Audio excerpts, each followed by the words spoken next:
All right. Hello, everyone. Thank you for joining us today. I see folks are coming in, so we're just going to give it about 60 more seconds as the numbers rise. We appreciate you being here today for Watch What Happens Live Medical School mock interviews.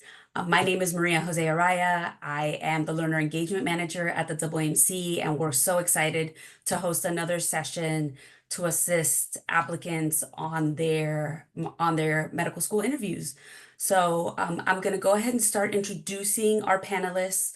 We have two admissions staff members and one medical student that will be role playing during our mock interviews today. So I would like to introduce Dr. Leila Amiri, Associate Dean of Admissions at the University of Vermont Larner College of Medicine. We also have Dr. Jeffrey Suhu, Assistant Dean of Admissions and Associate Professor at the University of Colorado School of Medicine. And we have an M4, Jasmine Bazanet Phillips, who is a student at the University of Vermont Larner College of Medicine. Thank you so much for being here, the three of you. We really appreciate it. Before we get started, I just want to mention to everyone in attendance that the session recording will be available approximately 24 hours after the live presentation, and the link will be available in the auditorium of the the virtual fair platform that you're on right now. And we will be taking questions from the audience to cover at the end of the presentation. So please make sure to include those in the Q&A box, specifically in the platform, so we make sure to have those ready for the end of the session. So Dr. Amiri, if you could start and tell us a little bit about the interview process at your school. Thanks so much, Maria. Hi, everyone. Really excited to be here with you all today. So the interview process at Larner is really designed to give us a sense of who the student is as a human and who will show up to our institution. So most of our work happens prior to interview day with very careful and deliberate screening of applicants. And so the only individuals that we actually have the opportunity to meet are individuals that we feel are admissible to the college, and that barring the interview, as far as we're concerned, they are exactly the students that we would want to see at our institution. So it's within that context that we have an MMI process at our school, and the MMI is a traditional MMI. It is specifically designed to look at individual attributes and personalities that the MMI is validated to measure. And so we've worked with our clinicians and our other faculty members to determine of those measurable attributes with the MMI, which ones are the ones that we feel are most important for students and their success within our institution. And so we have a series of questions that look to investigate those particular attributes that are measured by that type of interview. What applicants will not see is an MMI that's just MMI by structure. So we won't ask questions like why medicine or why Larner College of Medicine. What I say in interview days, if we don't know those things about you after everything that you've carefully prepared and submitted us through AMCAS, we are not going to learn that about you in the 6 minutes of an MMI. The other part of our interview day is a team-based activity, and this is designed to be similar to our active learning models and our team-based learning educational environment that we have. And so candidates will also have an opportunity to engage with other applicants that day for about 40 to 45 minutes, working through some relatively challenging scenarios and questions that are designed to introduce them to our state and our school, but also to get them to have a sense of what it's like to be in an experience like that. Thank you. Thank you so much, Dr. Amiri. Dr. Suhu, could you let us know about the interview process at your institution? Absolutely. Like many institutions, or probably most, we have a virtual interview process since COVID, and our goal is similar to Dr. Amiri's. Of course, we're trying to assess competencies in our applicants, and specifically at our school, we're trying to assess things that we can't tell necessarily from your paper application, or at least as well. Like many schools, getting to the interview stage is the most competitive part of the process. We interview less than 10% of the people that apply to the medical school. So once you've made it to the interview stage, you do have a higher chance of admission for sure.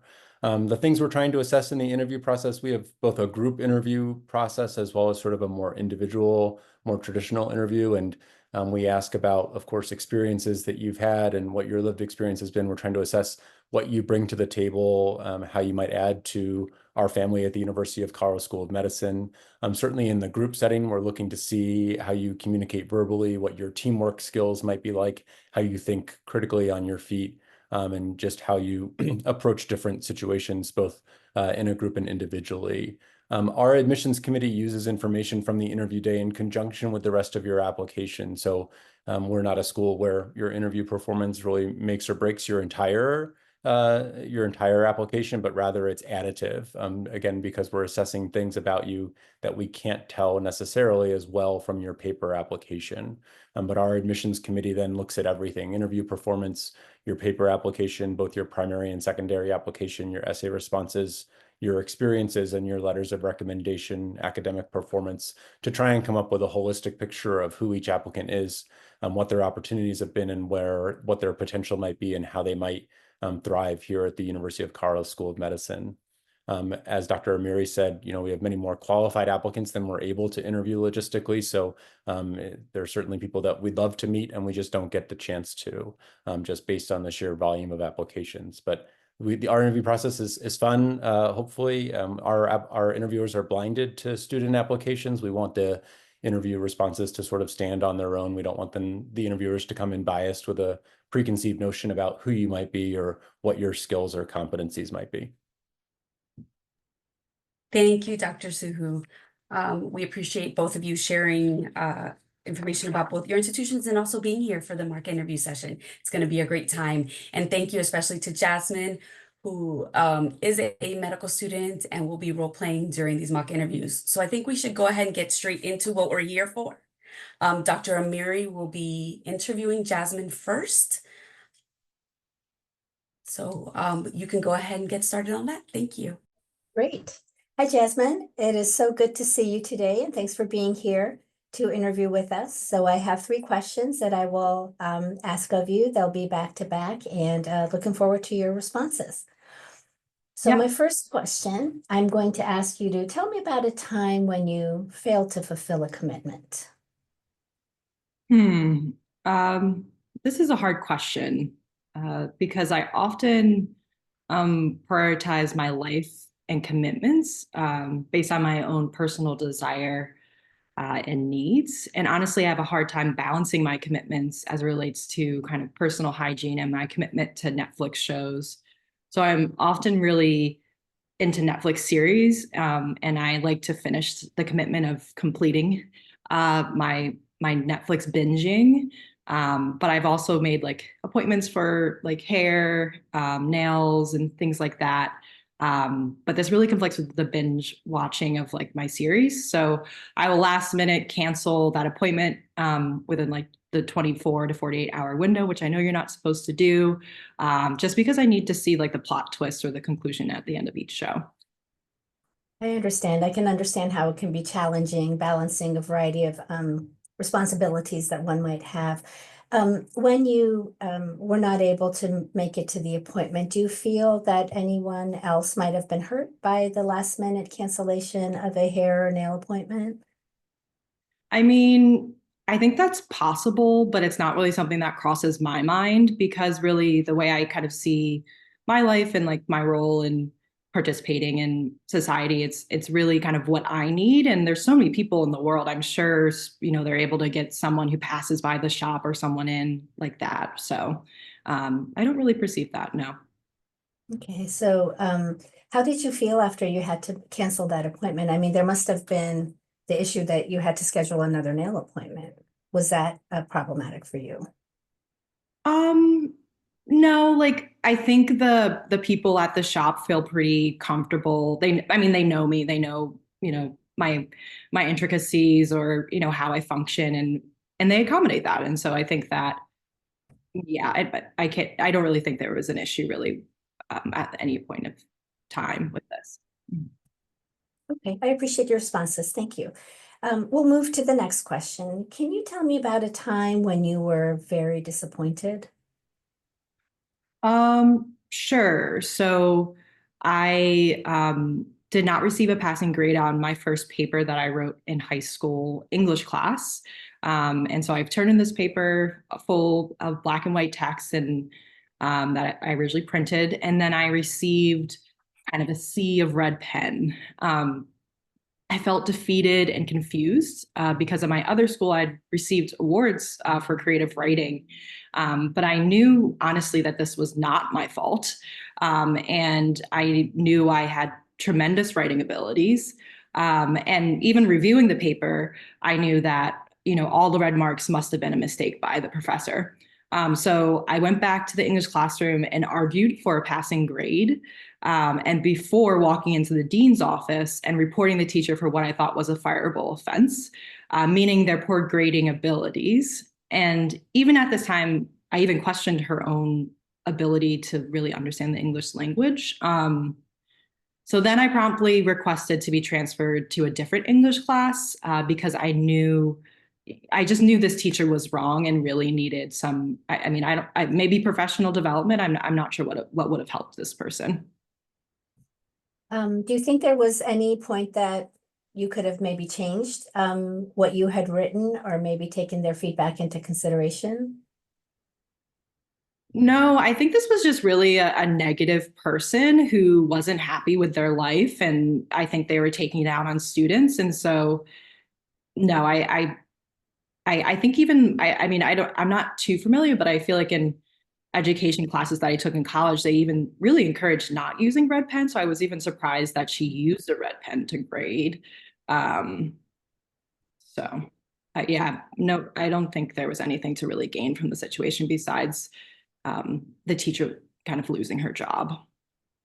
Yeah, I hear you about the red pen. I remember when I was in school also and when I was a teacher as well, they encouraged us to use purple pen. Was that maybe something that you engaged with your professor? And did you speak with your professor first before you went to the dean's office and wanted to have them fired? Yeah, so I did speak with the professor. I mentioned that I marched right back into the classroom. I'm not sure if you would call it speaking. I would more call it yelling. And I just really needed to get my point across that she was wrong, and I was right. I hear you. Okay, I'm going to ask a similar question to this one that I asked you, and maybe you have had a different experience for this one. Can you tell me about a time when you received negative feedback about something and you didn't really agree with that feedback?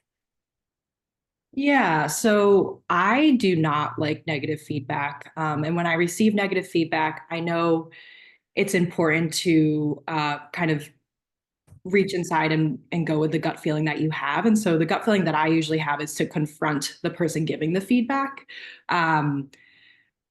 And so therefore my approach is to go straight into the teacher's office or classroom and to address them directly. And I consider this an urgent matter. So if they're talking to another student or teaching a class or grading papers or whatever might be on their plate, we need to clear the plate because we need to address the negative feedback that has been associated with my name. Just to set the record straight, and just because negative feedback should not be associated with, my hard work. I'm hardworking, and I don't think it's negative feedback is usually right about me. I hear you. I understand completely how you put your best effort forward, and you would like to get recognition for that. Let me ask you a different question. Have you ever given anyone negative feedback? I have the experience of giving people negative feedback as a teacher. I taught for 3 years in Baltimore City, and I gave a lot of negative feedback. That is how I felt like the students were able to grow. The more negative words, the more they stayed in line, I felt.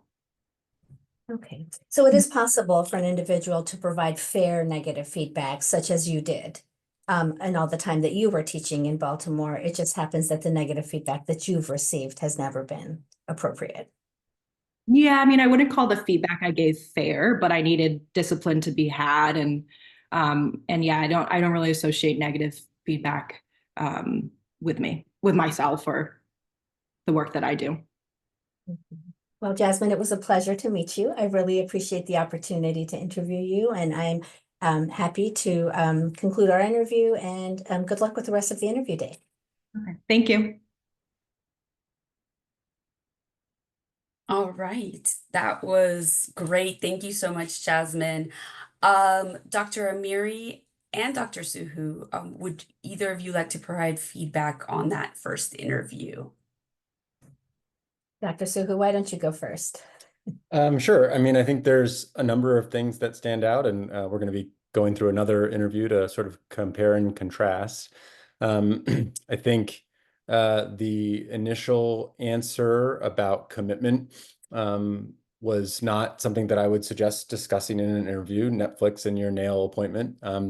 I think the relevance of those to one's sort of experiences that have led them to want to go to medical school are really not particularly relevant. And in our interview process, we really want the answers to have some tie to medicine, or at least the skills that we expect you to have entering medicine. It doesn't mean that you have to always talk about medical experiences, though. We have students that talk about maybe a commitment to a group project or a sports team that they had trouble with for one reason or another. But we're looking for insight into what happened and how commitment might be important in your path to becoming a physician.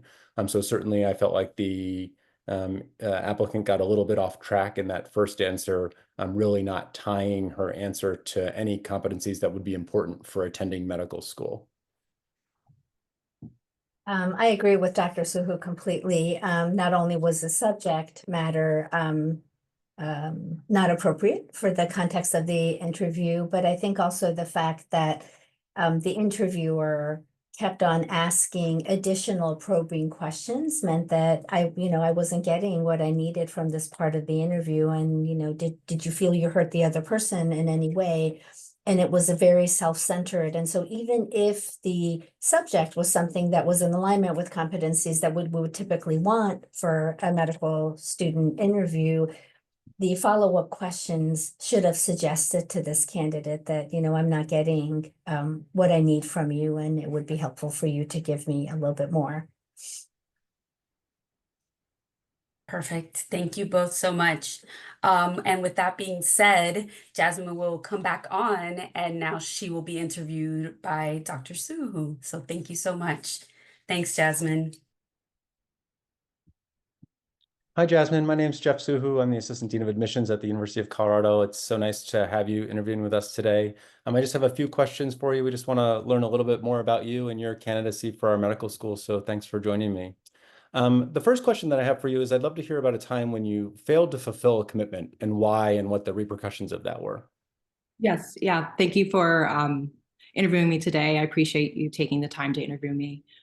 So yeah, I would say that in terms of a time when I failed to fulfill a commitment, when I was pursuing my post-baccalaureate studies at UVM, I attempted to work at a local minor league baseball park while completing my post-baccalaureate coursework because, being a career changer, I felt like I kind of needed to work this job for financial needs. But I did fail to fulfill the working hours for the job because I also was signed up for summer coursework. And I realized kind of like halfway through the commitment that I really needed to prioritize my coursework. And I could not fulfill the commitment for the job that I signed up for.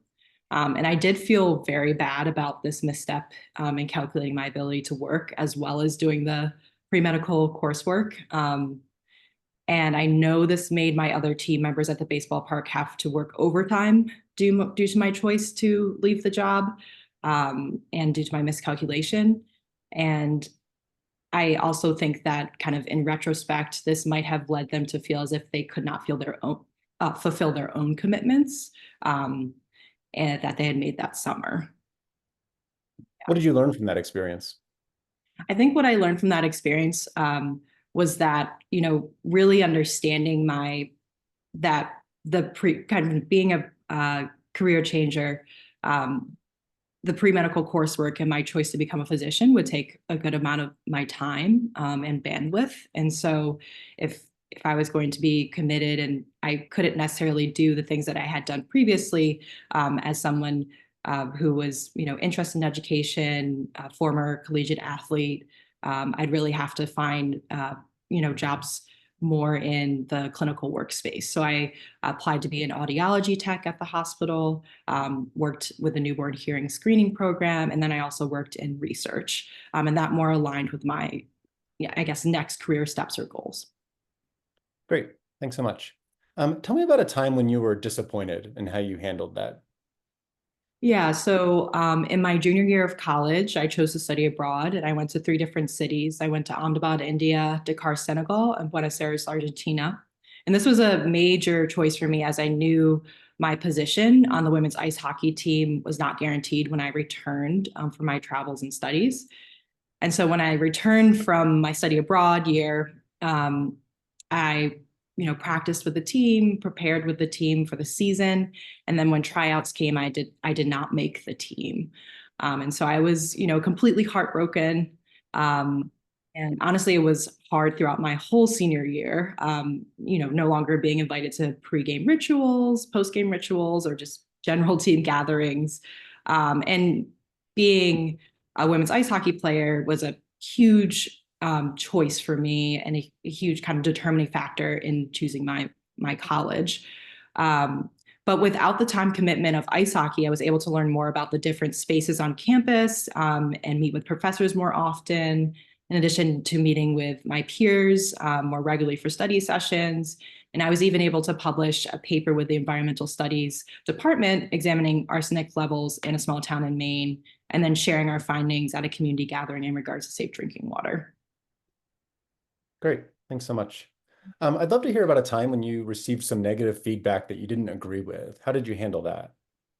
Yeah, so I honestly always appreciate receiving negative feedback and feedback for improvement. I know it takes time to provide feedback. And I always kind of look at it this way. If someone's taking the time to provide feedback, it's because they want you to grow. So prior to medical school as a non-traditional student, I had to apply to post-baccalaureate programs to complete all of my pre-medical requirements. And this was really just because all the science coursework that I completed in college was geology, and this was really just for a graduation requirement. So after 3 years of teaching in Baltimore City, I spoke with a biology professor at Goucher's post-baccalaureate program. And when looking at my CV and resume, which I thought was quite robust because I had 3 years of teaching and went to undergrad, he was like, I'm not sure if you would get into a post-baccalaureate program because you have no clinical experience. And so I took this feedback to heart. And so as I prepared my application, I reached out to local health institutions in Baltimore City, including Mount Washington Pediatrics and Healthcare for the Homeless. And I completed volunteer hours and applied kind of the skills that I had learned in my early childhood classroom to these roles. And I was able to kind of build on the experience I had previously, as well as build clinical time. And then I also realized potentially I needed to shadow physicians. So I reached out to a physician that was pretty active in my community and asked to shadow him for the summer prior to starting my post-baccalaureate studies. And I found this to be really helpful as well. And I felt like the feedback, which was initially, I guess, it felt negative, turned into a positive because it really set me up for success in my pre-medical post-baccalaureate studies. Great. Well, thanks so much for your time. Appreciate you being with us today. Thank you. All right, so now we have a second example of what an interview could look like and sound like. So as Dr. Amiri gave Dr. Suhu the first option last time, we'll go to you to Dr. Amiri, if you could give feedback on how Jasmine did this time. Sure. Thanks, Maria. I think Jasmine did great the second round. Her response about the negative feedback that she received, that she appreciates it, she understands that it makes her be better, and all of the things that she did in response to the feedback that she got about the application. I also felt her first answer was very thorough and very thoughtful as well. And, she she missed a commitment that she had made, and she understood the importance of time management, for example, from that. So both questions were measured and thoughtful, and gave validity to something that is not really in concordance with what they are expecting of themselves. And I felt that that was really an important piece, because she had the self-awareness to look outside of what she felt was right. One thing I really noted was, in contrast to the first interview, Jasmine, in the second interview, even if she was giving examples of a time where, she hadn't performed as well as she wanted, she really took responsibility for that. There was a lot of deflection in the first interview of blaming other people. And even if you feel it's not your fault, an interview is certainly not a place to be pointing fingers at someone else, and rather to try and recognize what your role in a situation might be and how you might approach something differently in the future.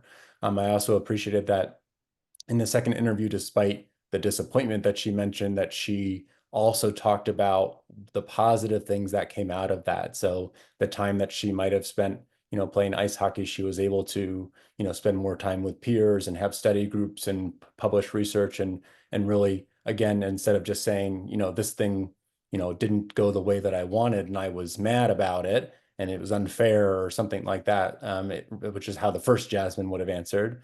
She really did find the positive in that. So that's always a nice thing to see someone really reflecting on a situation. And again, what I had asked as a follow-up to the first question is, what did you learn from that experience?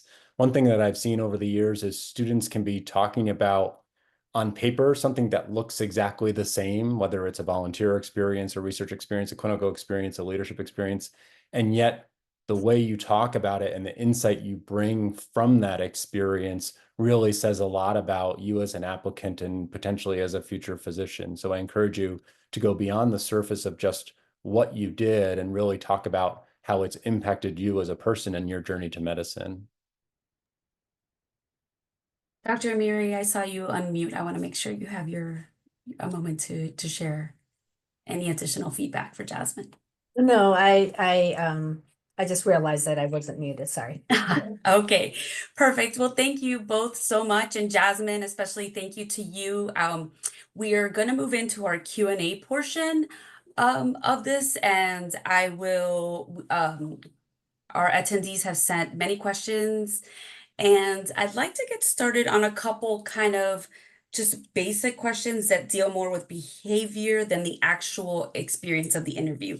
So we do have a lot of questions about taking notes or coming with notes during your interview. Do you have thoughts about that, Dr. Amiri?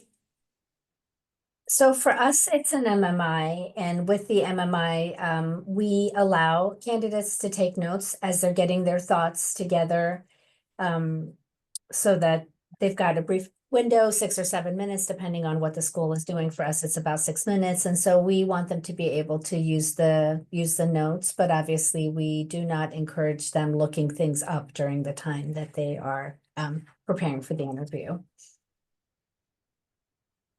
Dr. Suhu, did you want to add anything to that? My only comment would be, I think if you have notes and are prepared for sort of what would be considered common interview questions, I think that's fine. I think you do want to be sure that your answers still seem genuine and not overly rehearsed, although I actually would encourage practice and mock interviews so that you have sort of practice how those answers are going to sound coming out of your mouth. And just in the virtual world, I think you need to be careful about engagement and making sure that you're not just looking down and taking notes, and that can come off as being disengaged potentially. So I would make sure that if you have notes, that you have them situated in a way that you're able to sort of reference them quickly, maybe up in front of your screen, so that you don't have to necessarily look down in your lap and try and be more engaged from a camera perspective. If I Wonderful, can thanks. just, Please, Maria, please, can just please. add to that. So for times when I was at schools that we did not have the MMI, I always encourage individuals to come to us with notes, and those notes could have even been pieces of, their MCAS application, and particularly if they had prepared questions about the institution. And when we switch to Zoom, the suggestion is just let your interviewer know. that I Mhm. have prepared questions, and just as Dr. Suhu mentioned, have them handy so you're not fumbling around trying to find them, but it's a very quick access of the notes that you're looking for. Yeah, that's a great additional note to mention. It's easier to just say that instead of starting to fumble a little bit. Thank you both. Do either of you have thoughts on if someone needs a moment to think about a response, how they could express that and balance that also with not using too much of their time that they have with the interviewer? I mean, I You're both certainly not. think it's fine to ask and to say, you know, I just need a minute to think about that and try to quickly sort of gather your thoughts. I think I would be more surprised as an interviewer if someone asked for time for what would be considered a really common question. And I think you can sort of Google and see what people often ask in interviews, although every interview process is different. But I think it's certainly okay as long as you don't take too much time, because you do need to be able to answer the question. Thank you so much. We do have attendees asking about, which you mentioned, having questions to ask back. Should they always have questions to ask back? Should they be just have them prepared even if there's not enough time to get to those? I mean, I would say yes, because this is the one opportunity that the applicant or the candidate at that point has to learn a little bit more information in addition to what has been available to them online.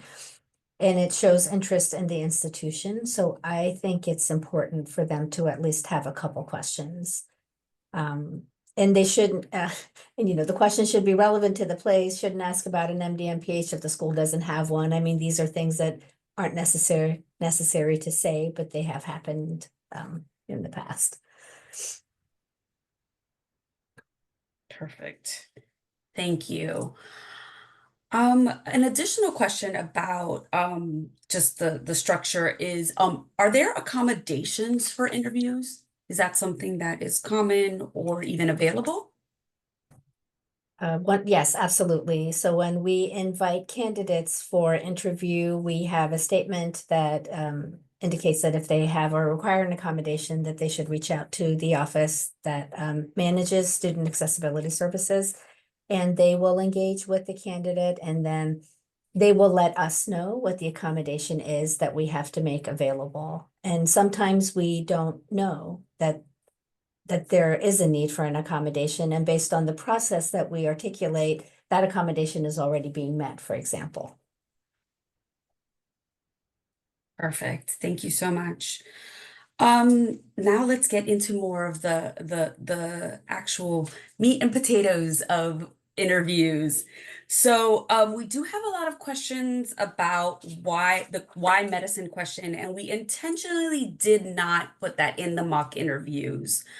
We wanted to go with things that were a little bit more nuanced than the why medicine, but the biggest question for why medicine is how do I make it sound, whether it's convincing or real, how do I make that a genuine response for myself? Do you have any comments or advice for interviewees? I think this is always a tough one because everybody actually has a little bit of a different path to medicine. And so there isn't necessarily a one size fits all answer. But I do think when I hear answers to the question that resonate with me, it tends to be around someone's personal experiences and things that they've enjoyed doing and learned about themselves through their other work and their academic career that have some overlap with being a physician. And I like to see that they've explored that in some way, shape, or form. And so that can take on a number of different looks in terms of, shadowing, scribe work, being an MA, a CNA, EMS work. It's sort of a long list of things that people do to sort of see what the work of medicine might be. But I think many of us think about being a physician in terms of course, taking care of people, but there's a number of ways to do that. I think a physician can often be a leader within a healthcare team and has the opportunity to, really impact patients' lives in a very specific way. And I like to see that applicants have explored that through their activities that they've done in the past. But again, it's really going to be very individual because everybody takes such a different path to medicine. Dr. Amiri, did you want to add to that? There isn't really much to add to it because that answer is going to be so different for every person. And I think the reality is that it doesn't have to be a mind-blowing, unique thing. It's unique because it's in the context of that applicant. And so as long as they are open with what's genuinely driving them for this career, that is the only thing that they can see themselves doing and nothing else will satisfy them, I think they'll be in a fine place to answer that question. Perfect. Thank you. Should applicants repeat information that they submitted on their application if it feels like that's the answer to the question they're being asked, or should they try to share additional or new information? You know, I think that's going to depend on the school that they're interviewing at. So as Dr. Suhu mentioned, you know, access to the application materials, right? So our interviewers also do not see the content of the application. And so any information that the candidate shares with them is new information as far as the interviewer is concerned. So I think it's important for them to check if the admissions team doesn't let them know how the interviews are being conducted, if they're asked or not. And if they weren't, and the interviewer has full access, so there's a reason why they're asking that question. They either need clarification, they're confirming with what's on there. And it's, I think, quite okay for the candidate to say, you know, as I mentioned in my application, or I'm sorry if this is repetitive for you because they told us that you've had access to our application, but this experience is really salient to how I respond to this question, because we don't expect them to have, you know, all these experiences and then another set that they have in their back pocket in case it becomes relevant to what they want to share with us. Yes, definitely. Dr. Suhu, do you feel the same way? Absolutely. Okay, great. Is there ever a chance that something is too personal to share, things that shouldn't be shared, that could be considered inappropriate in sharing in an interview?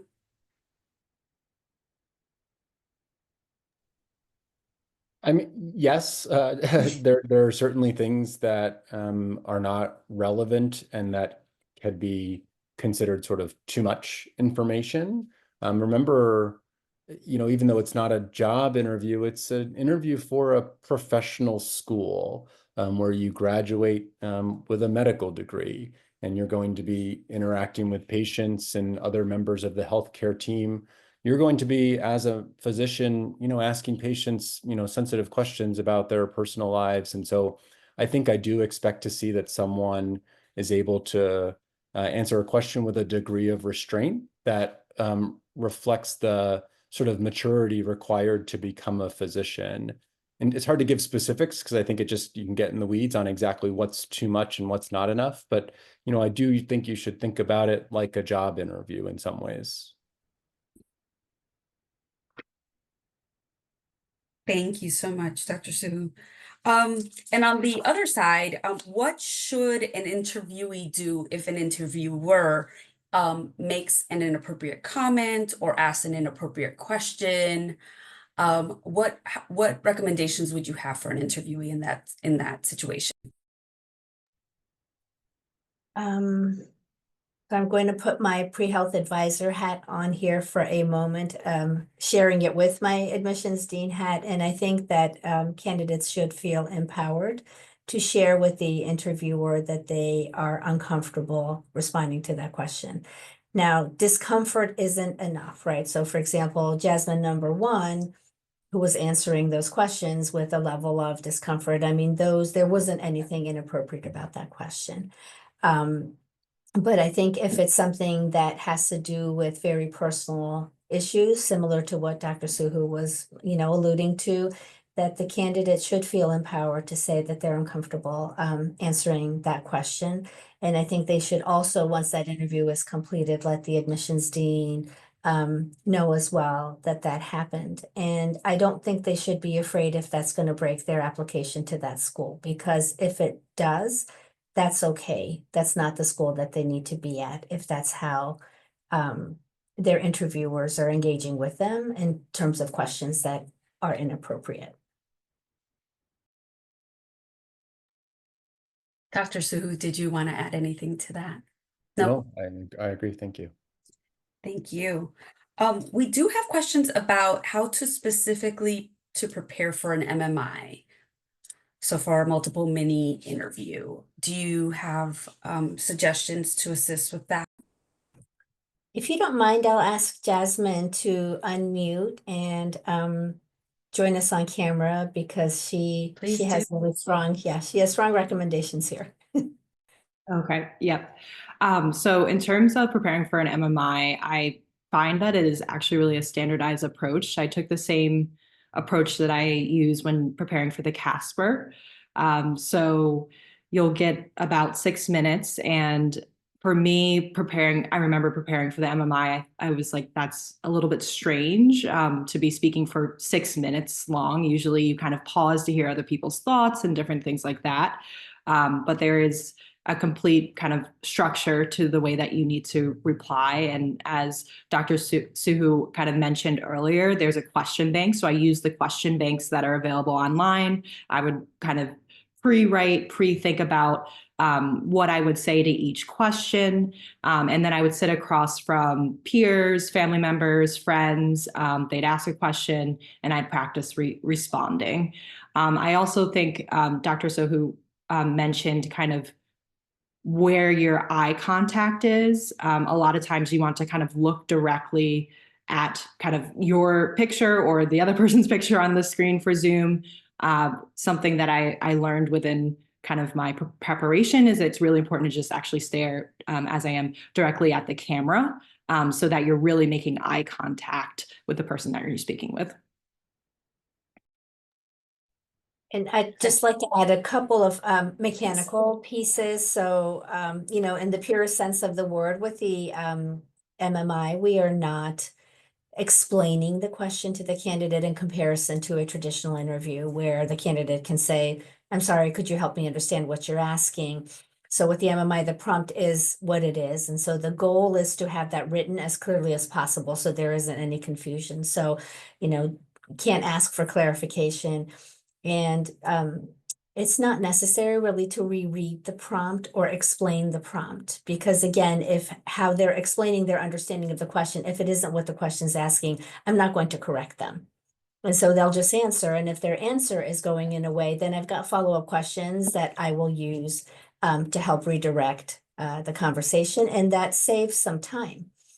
The 20 or 30 seconds that a person's rereading the prompt and saying, if I understood it correctly and all of that stuff, could be half a minute where they're giving us really important information to the answer. Thank you. Thank you for those additional details. Is there ever a time where interviewees would receive the questions prior to the interview? I'm not aware of any schools that give out that information ahead of time, although there are hundreds of medical schools, so I could certainly not be aware of what everybody's practices are. I think we're looking in our process for how people think critically, how they think on their feet a little bit. And so we would not want to do that just because we would think we get sort of a lot of really prepared, canned answers. And we really want to hear, something that's a little bit more real and authentic. So I don't think that would be a common practice.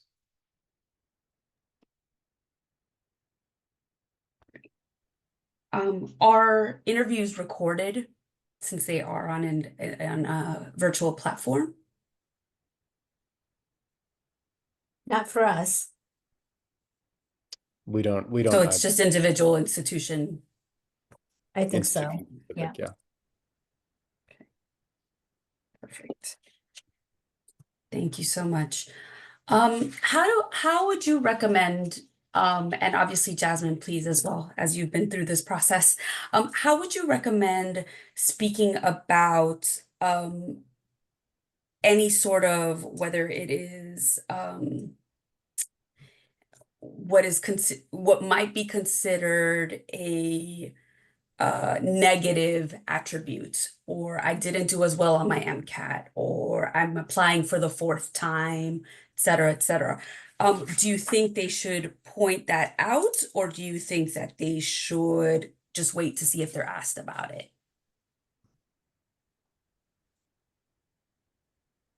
I would say they should wait to see if they're asked about it. I think if a candidate has taken the MCAT multiple times, I mean, the school has seen that, so they know that. And if it's a concern for them, they will ask the candidate that, and if it's not the admissions team, they may farm that question out to one of their interviewers. I don't think it's necessary to bring that up. And you know, and again, it's the issue of, is the applicant decontextualized? Has the interviewer seen the rest of their application? Is it necessary for them to share that? And so outside the context of the rest of the application, if all of a sudden they say, well, I had to take the MCAT X number of times, or this is my seventh time applying, unless there's something that they can talk about that relates to a perseverance or overcoming adversity or something like that, and they're choosing to use that example, that this is my fourth time applying because I really cannot see myself doing anything else. And then these are the things that I've done in between. You know, I retook the MCAT, I did these experiences, I broadened the schools that I'm applying to, I thought about my mission, you know. In that context, I think I've reapplied many times makes sense, but otherwise just saying, is there anything else you want the committee to know and to share that, to me isn't a good thing to add.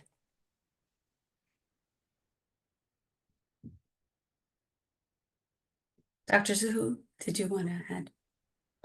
I agree, certainly. I think whoever has screened the application and made the decision to offer the interview has seen your academic work history, other experiences, and your essays, and they saw something in your application that they wanted to learn more about you and how you might contribute to their school. So if you're asked about it, of course, you want to answer truthfully, and I would be prepared for those kinds of questions if you have a spotty academic history, for instance. But I don't think you need to bring it up specifically if you're not asked about it. Thank you so much. We do have a question. If at your institution, would you allow the interviewee to record the interview, excuse me? We would not, no. I mean, I don't see the advantage to that. And I think, you know, we are offering a standardized interview process across our interview year. And so I think that would create some inequity for other applicants down the road. So we would not personally allow that at my school. Dr. Amiri, I saw you shake your head. Is that the same for you? Same for us. And we actually do have applicants fill out a confidentiality, agree to confidentiality clause before we invite them for interview. Perfect. Thank you so much. In one moment. At the end of the interview, if there's time, if there happens to be extra time, is that a time to just talk? Is it a time to just step away and say thank you so much for your time? Could there be any issues with that additional conversation, that being on the record versus off the record, depending on the topic? Do you have any suggestions on that without being rude and saying, well, I'm done with this interview now?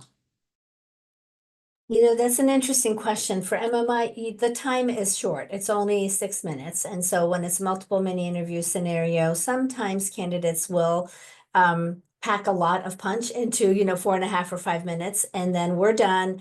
And let's say I've asked all of the follow-up questions and I don't want to veer from the standardization of that tool.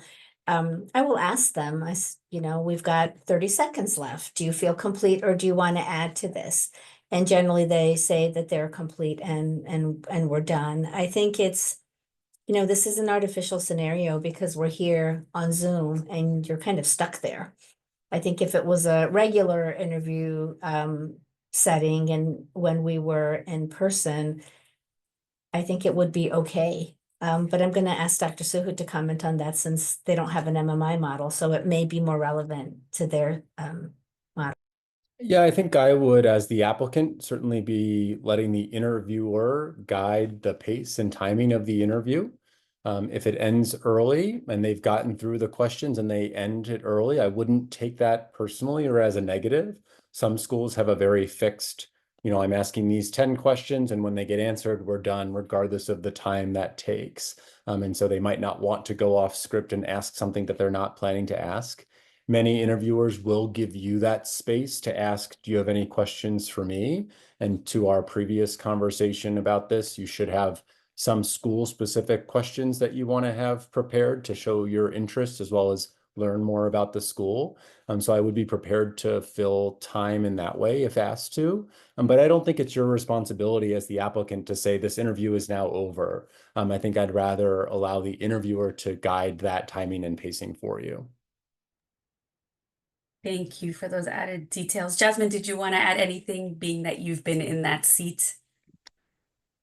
Yeah, I think I would say I interview for LCOM as well as have been in the seat. And I think as an interviewee, the time when you're done with the response and kind of the interviewer is done with questions can feel a little bit awkward, and you're not really sure if you just provided a concrete answer.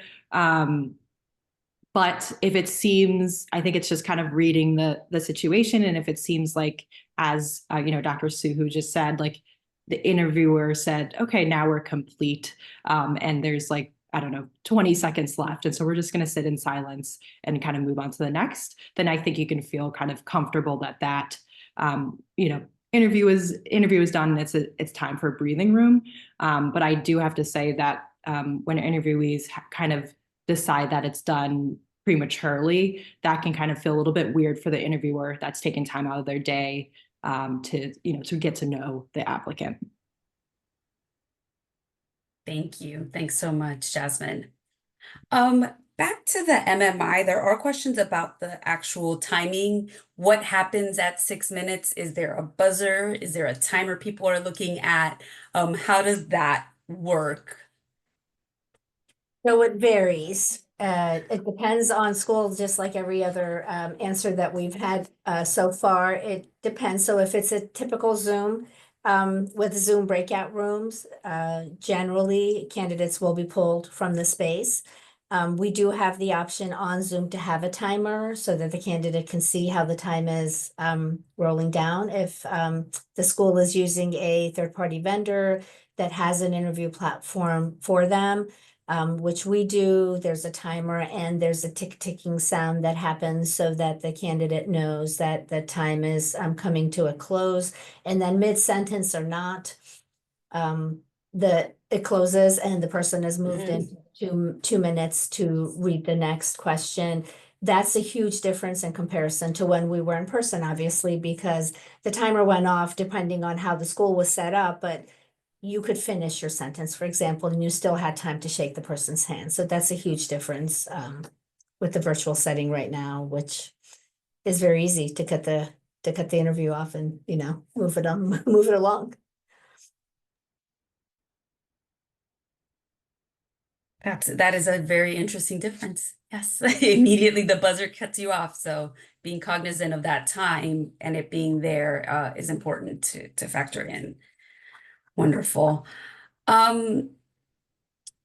What would you say to someone who wants to ask at the end of the interview for immediate feedback on their interview? I know during our mock interviews, obviously we had that benefit, but would you recommend someone ask for feedback at the end of their interview from the interviewer? I would not. I would say that would be quite unusual, and that would not be something I'd expect an applicant to do. I do know of instances where the interviewer has said to the candidate, you did a great job, or thanks for interviewing with us. And somehow that led some candidates to believe that they were going to be guaranteed an admission. So I would say, even if you don't solicit the feedback and you do get that feedback, And it's positive, just sit with the positive feelings and emotions, but don't take it any further than this one person's assessment of their interaction with you at this time. Understood, and a very, very important point to make, Dr. Amiri. Um, Thank you cards or thank you emails. Are they important? Are they not? There's a lot of questions about if they should try to get them the same day, etc. Are there thoughts on that?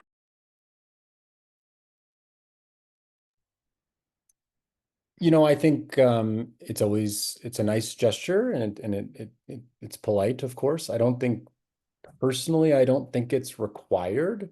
I think it's polite in the interview, sort of as Jasmine did at the end of hers with me, to say thank you for your time, or I appreciate you inviting me here today. I think you can do it in real time.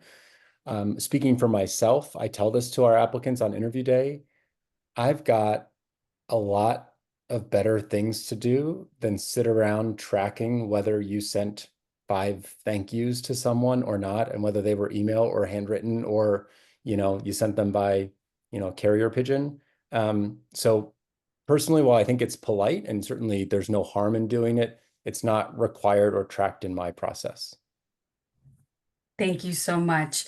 Well, we just have 1 minute left, so I would love for any final parting thoughts to all of our viewers. We were at 1,200 and above, so there was lots of folks interested in this topic from either of you, all three of you. We do appreciate you being here today, but any parting thoughts for everyone in this process?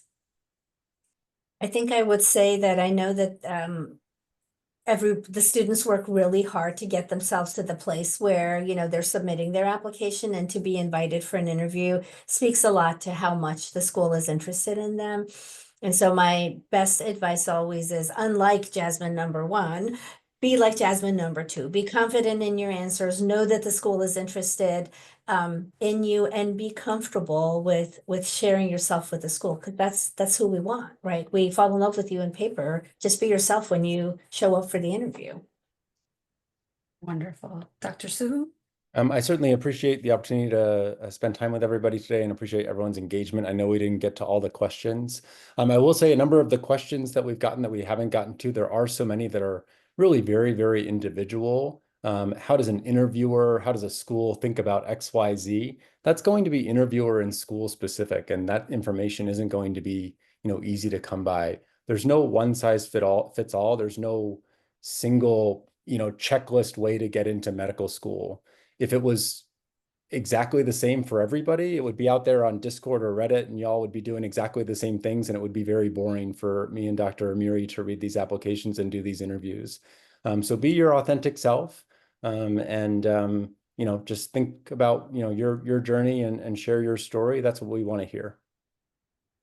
Wonderful. And Jasmine? Yeah, just very briefly, I would echo what Dr. Amiri said, as well, Dr. Suhu, and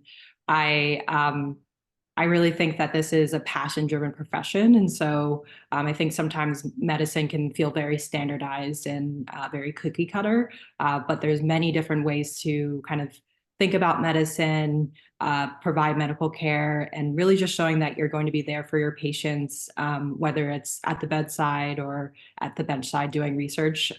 That's what medical schools want to see, that you will be there, and you will kind of keep going, even though some days can be hard. Fantastic. A great, amazing parting thought. Thank you so much to our panelists, Dr. Leila Amiri, Dr. Jeffrey Suhu, and our medical student, Jasmine Bazanet Phillips, who will soon be Dr. Bazanet Phillips. Thank you to everyone who attended today. This session recording will be available on the platform within about 24 hours.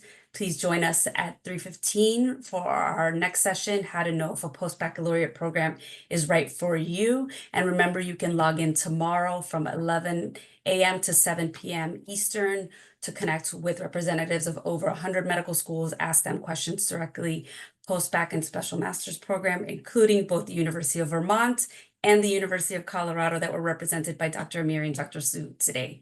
And you can also stop by the AMC booth to ask any additional questions. Thank you all so much. It is always a great session to have, and we appreciate your generous feedback and input to assist additional applicants. So thank you.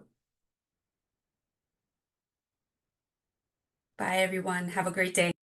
Good luck, everyone.